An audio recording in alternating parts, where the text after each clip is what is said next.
BFM 89.9, the business station. Good evening to you, listening to the Late Business Show in our Money Wise segment. This evening we have Vicky Alahakon. She's been in legal practice for about 33 years, and we're talking about the cost of divorce. Now, we found out the processes when it's all simple, cut and dry. Now we bring in the equation of children. Now, how complicated can this be in terms of custody, maintenance, alimony, stuff like that? You know, this is the hardest topic because when it comes to a divorce, the victims are always the children.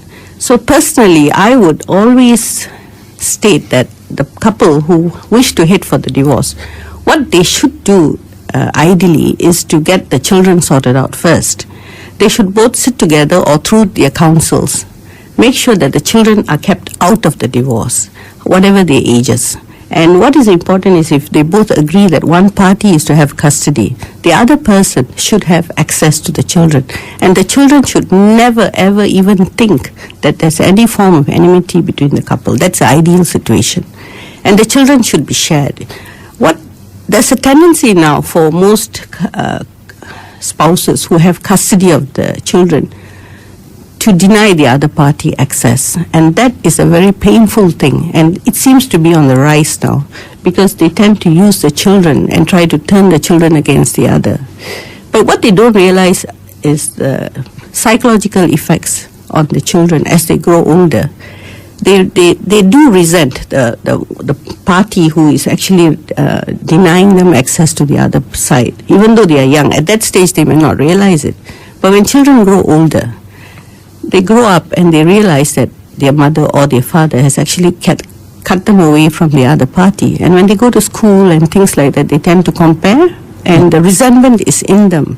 And later when they grow older, it is a problem because they can't get into a relationship with the other sex. But there are also some issues where, from what I understand, there are some children that actually blame themselves for both their parents splitting up, and because they're so young, they can't really communicate their feelings. But it's all kept and all hidden that maybe mommy and daddy are breaking up because of me. True, some of them do blame themselves, but they outgrow that, and later it comes up into some other form of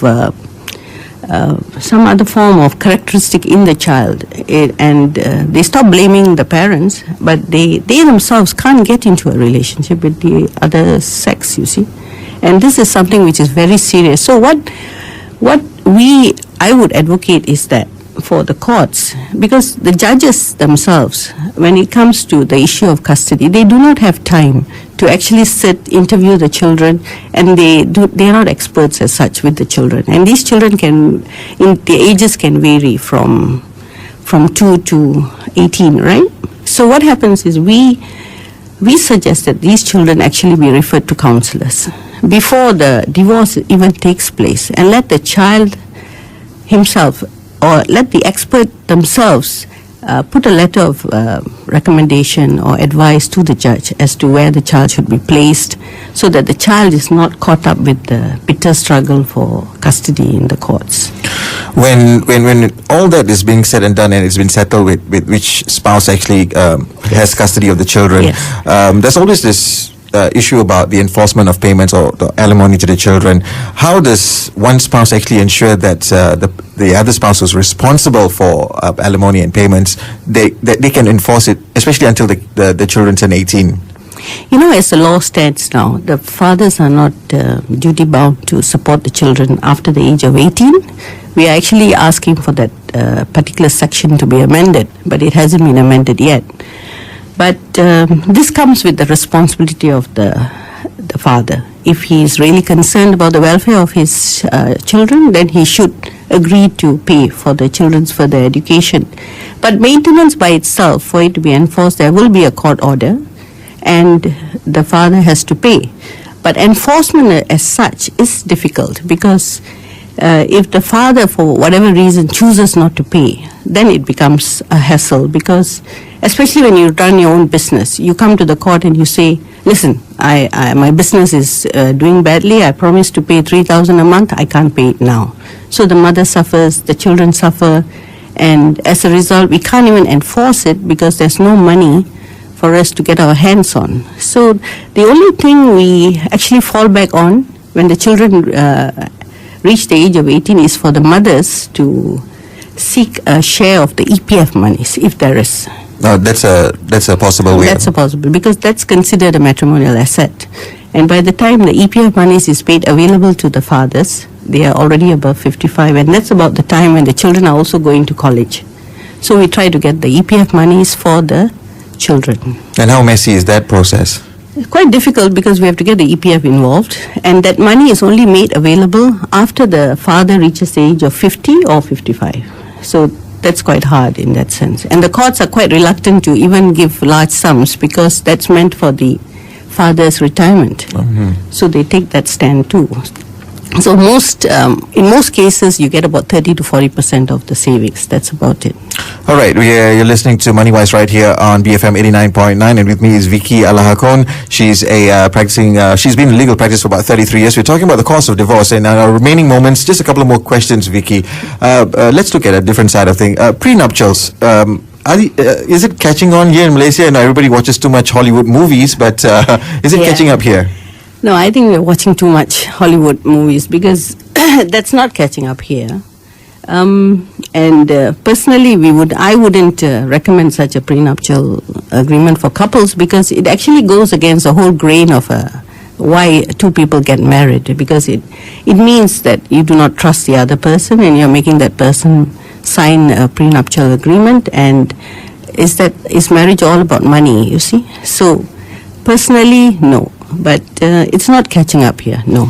But if you're a business professional and you've already earned your millions, in your own business, and then you find somebody you love, probably in most cases. So what's wrong? What's wrong with sharing the money? 30, 20 years younger than you. I don't know what that person may see, but shouldn't that business professional protect his assets and his interests and his business?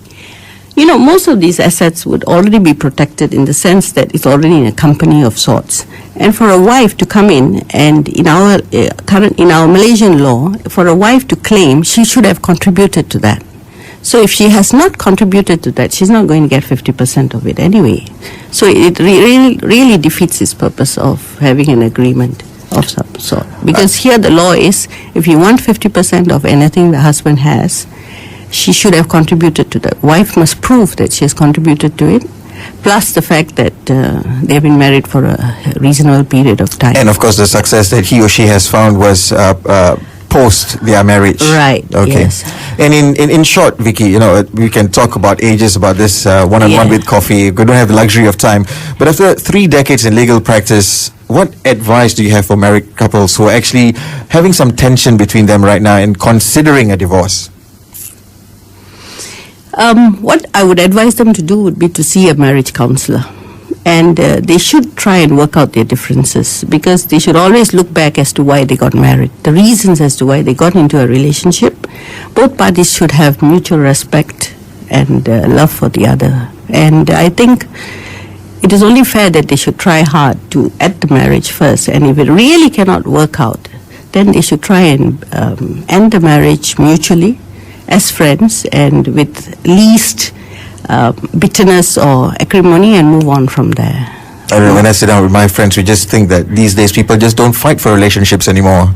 Yes, tendency to do that. It's easy, isn't it, to get out of a marriage, and it's harder to remain married. But at the end of the day, I have lots of friends who are divorced, and loneliness does set in, and marriage is still an institution that we should try and protect and fight for, I think. We'll just leave it at that. Thank you very much, Vicky Alahakon, for joining us here on Moneywise. You're listening to BFM 89.9.